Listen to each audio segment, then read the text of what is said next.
Man, what is going on? I have a story for you guys. Want to get you caught up to speed with a game that happened today with my '07 team. So I want to get you caught up and check this out. This story is crazy. So today, my team was given a chance as an '07 group to go play our first DA team, and we played against the Tampa Bay United '07 Development Academy in a scrimmage down in Tampa. And I'm going to start off with they are the best team cohesively as a group that my team has ever faced this year, period. It's not even close. I mean, they are very well organized, move the ball well, good players all the way through, and it was a great game to play in. Now, here's where it gets really interesting, and this is where me as a coach, I can reflect and look back at this with immense pride, right? Because we played a team that is fantastic. So we played the Tampa Bay United team, Prospects '07 versus Tampa Bay United DA '07. We start at 1 o'clock, we kick off, right? And I have no idea how this game's going to go, right? And I've told you guys before, my team is formerly, from last season, 95% of it played Division III or Division IV, right? What are we going to expect? Well, right, I mean, that's me being honest and being realistic, okay? Anyways, we come out, we have the half of our lives. We end the half losing 1-0. Period, point blank, end of discussion, only 1-0. And, in my eyes, it was a close game. Close. I mean, for a while it was 50-50. Okay? And we end the half on a high, only being down 1-0. And I'm telling all the kids at halftime, I am so proud. I'm like, guys, this is your first ever DA game, the first time you played at this level. We get to halftime being down 1-0. And the goal they scored, and again, I'm not taking any credit away from them. They're a fantastic team. The goal they scored came from a mistake on our end. Lost the ball in a bad spot, turnover, quick counterattack, bang, goal. Didn't recover. We go down 1-0 at the break. And I'm sitting there going, I gave every kid on my team a high five and said, you know what? Now you guys see how fast this is. You see what the level's like. You know that with effort, with that mental side, you can hang. I'm telling you, I'm sitting there in that first half going, man, we are this close. We're this close to being able to compete at that level. We were this, the first half was incredible. I'm sitting there going, man, we are playing fantastic.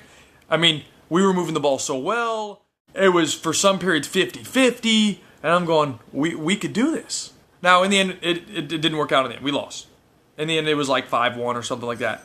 But the first half, we had them. Now, I'm going to be honest with you guys. You know what there's two things for me that are the biggest difference between a team like that, say a top 5 team in the state, versus a top 50 team. Okay, and that's coming here in a second. Outside of, say, the normal aspects of technique, right, decision making, here are the two main things, okay? The first one is speed. So when I say speed, I mean two things. Speed of thought, how quickly they make a decision. The game's much faster, it's a higher level. The second thing is the speed of movement, right?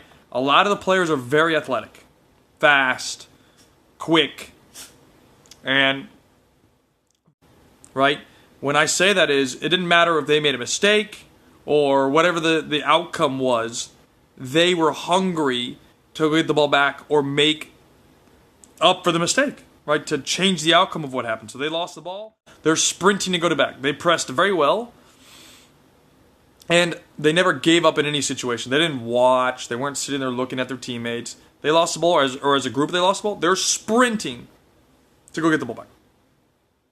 And that for me was a huge takeaway because I'm going, okay, technically good players, when I'm talking about the Tampa Bay team, technically good players, players in good positions, movement's good, but those two things hit me and I'm going, wow, that's the difference, right? My kids made a mistake, everybody goes like this, right?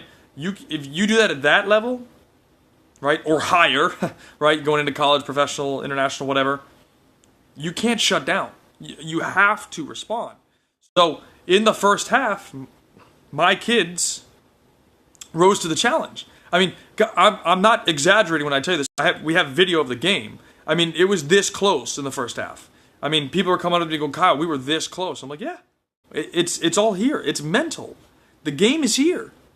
So and it just proved to me that my kids, when they want to, can hang and compete. And it just takes this. It just takes this to be able to compete with any group. Obviously, you have to have the skill set, of course. And that's something we've been working on for 8 months is technique, improving that so they can compete at that level. The other side of it is this. This is a third point, really, is that when they make a sub at that level, like top 5, top 10, maybe top 15, you don't notice that a player's come off, right? Let's say you sub the left wing and you put on another left wing. You don't notice a major drop-off in performance. They're all close to the same level, right? You look at a top 50 team, when you make a sub, there's a drop in performance, so to speak. And that's the reality of it. Like, when they made a sub, it wasn't like, wow, they made a sub. You can tell. You couldn't tell. There was not a major difference in performance. The level still was consistent. And that is the difference, right? When you make a sub, and let me rephrase it. When a team makes a sub and you don't notice the difference, like you're not like, wow, the level dropped. When I say difference, the level dropped. That's when you're like, wow, okay, you know this team's good because the performance level's high still. The standard is high. This brings you back to futsal. Argentina, when they won the World Cup, pretty much every game they had a specific rotation thing, right? So I'm watching this game going, okay, we're playing a DA program. They subbed. What difference was there? Minimal. If that minimal. Right? A top 50 team makes a sub, you notice it. You go, okay, the standards drop. And that, my friends, that is the reality. Okay? Top teams are consistently high level from start to bench. So, and this has nothing to do with my team, this is just a point in general. You cannot win, and I say win, be successful at a high level, right, with like only 3 or 4, let's say, top players. And this goes from youth to professional. If a team in general is going to be successful at a high level, right, not Division 3, not Division 4, not Division 2, not Division 1, higher than that. Let's say gold division in tournaments, or at the ECNL or DA level, right? You have to have a solid squad from top to bottom. So from goalkeeper to striker, from the first person on the bench to the 5th person on the bench, whatever number you have. You need to have a solid squad that is consistent all the way through. 1 players, 2 players, 3 players, 4 players, not enough. That will never... I will be sharing 2 game footage from today on my Facebook page. I don't know how to add a 30-minute video to Instagram or whatever the time is. I'll try. I'll figure it out. Maybe I'll just cut some clips, but that way you guys can see it and just kind of look at the group, my team and the TBU team. Again, it's a big difference in terms of like, it's just a high consistent level all the way through. But like I said, we were this close, guys. I mean, I'm so proud.